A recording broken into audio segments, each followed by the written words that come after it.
Hi folks and welcome to today's video, 10 gym exercise mistakes to avoid intensifying sciatica and herniated disc pain.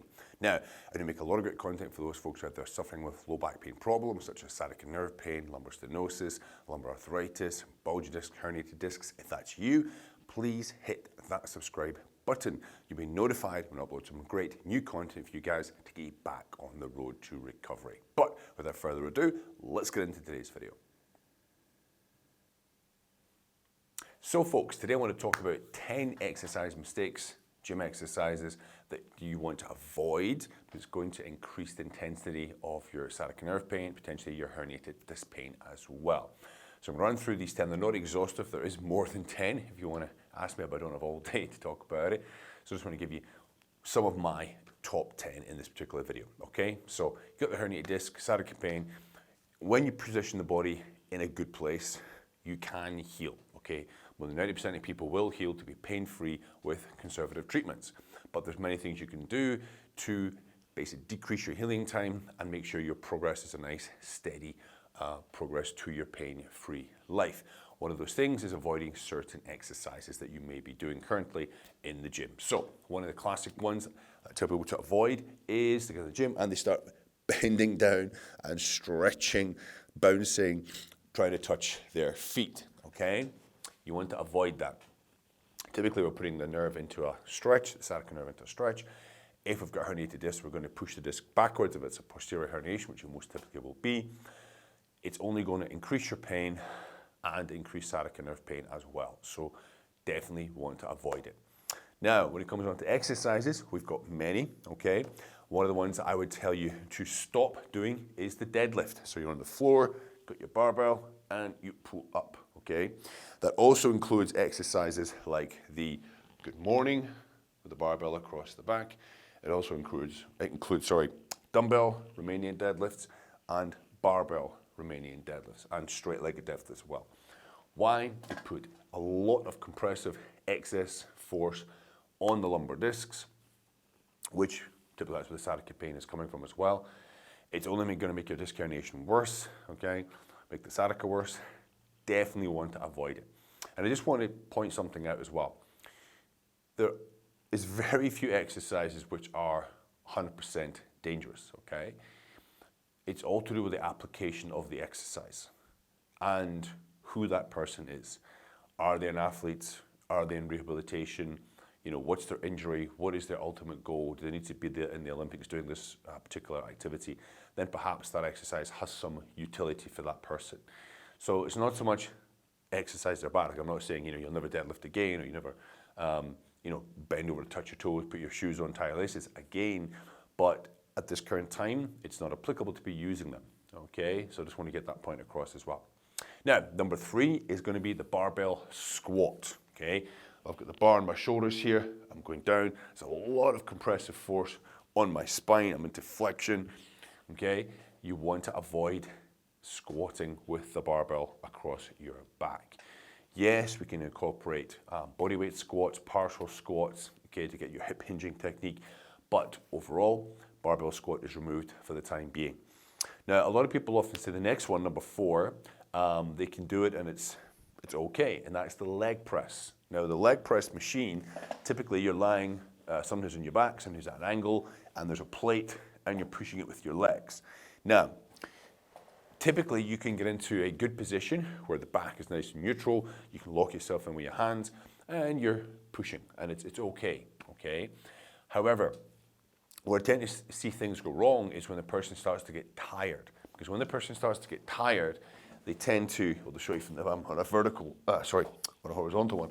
As the legs come down, I start to lift up my hips. The weight is pushing me here. I can't hold myself into the bench, and I lift the hips up. And of course, that is now going to put flexion with this force upon my spine, which will only exacerbate and aggravate those discs and sciatica. So I would rather remove it for the time being and replace it with something else, okay? So number 4, leg press, try to avoid during your injury recovery. Now, another one you may jump in with is leg extensions. Now the leg extension machine is where you sit, I'll show you here, and you've got a roller across the bottom of your feet and you're extending your legs out like so. Most of those machines are not designed optimally for folks with herniated discs and sciatica nerve pain, because what invariably happens, the person's extending, and you often see a lot of people do this motion with the head and back, okay? They're pulling, they get flexion here, and you may recognize this from your doctors. They call it the slump test. If you slump, and then quite often they'll add in a leg stretch, a leg extension. They're testing for the sciatica nerve, okay, if it's going to give a positive sign of pain. So you're actually reinforcing this 10, 15 times in your training.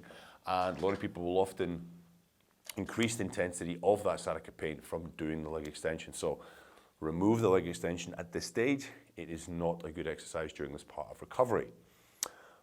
Moving on to number 6. This is the lying leg curl. Now, similar effect on the hamstring, on the sciatica nerve. We're typically lying here on a machine and we curl the legs in towards us. And again, what we tend to find is people, they tend to go too far down. They're stretching that sciatica nerve. They quite often will overextend the back as they bring the weight up when they get tired. And again, it only goes on to exacerbate the herniated disc, the back, and the sciatica nerve. So currently, remove the lying leg curl away from your workout plan, okay? Now, back on some upper body stuff as well. People want to work their back, okay? One thing I would avoid very much is the bent over row. So if we've got a barbell here, we go into this position and we roll. Now, again, nothing wrong with exercise per se, but it's putting in a lot of unnecessary stress, force on this lumbar area. Very easy for us to go into flexion, cause more problems for the nerve, and of course, for the herniated disc. So at this time, I would advise to avoid the bent over barbell row. Similarly, there's also an exercise, the one arm dumbbell row. Now the issue with this is the position of this leg. If I've got sciatica running down my right leg, for example, again, I'm putting that nerve into tension here, flexing the spine forward, increased tension. So I've got the sciatica nerve getting aggravated. But what I've often seen is people when they're rowing, they never hold a perfect posture. They start dropping down. So I'm rotating the spine, dropping the hip like this. That's a lot, again, of force on the lower back, on that disc. It is not the best way to work your back when you've got this condition, okay? Now, the core is another area, of course, people like to work on at the gym. A couple of exercises here. Number 9, beg your pardon. Classic sit-up. So you'll often see people on the ground, okay? And your classic sit-up, you're here, and you're taking your hands or weight, and you're saying, all the way up and back down, up, back down. People throw themselves up, okay? With this motion, it's excessive spinal flexion, okay? That herniated disc is getting pushed backwards with that move. It's not the best move to be doing with your herniated disc and potential sciatica nerve pain. Likewise, another one you'll often see people do is a Russian twist. Maybe have a weight here and they're just rotating from side to side, okay? Sometimes with quite high velocity, high speed. That rotation, okay, when you rotate the vertebra do become closer together. You're gonna get compressive forces on the spine. The spine's not gonna like it, okay? Herniated disc's not gonna like it. Sciatica nerve is not gonna like it. So I would avoid, okay, those exercises. So 9 sit-ups. Number 10 is what's called the Russian twist. Now, it's not an exhaustive list. There's many, many more. And you might think, well, Colin, what do I replace them with? Okay. Well, there's 2 videos that are going to pop up in just a few seconds of my beginner upper and beginner lower exercises that you can also use. But next video, I'm going to replace those 10 I just talked about with 10 suitable replacements. All right. I don't want to make this video too long. I want to bring some more content for you guys next time on how to replace it. But you can't wait for that. Go and check out those 2 videos, upper and lower, safe exercises you can do with a bulging disc, herniated disc, and sciatica nerve pain. Listen, comments, questions, hit me up down below. If you are struggling with your own back pain issues, questions for me, again, you can reach out to me by email. You can also book a free advice call. It's a 45-minute call. I sit with you.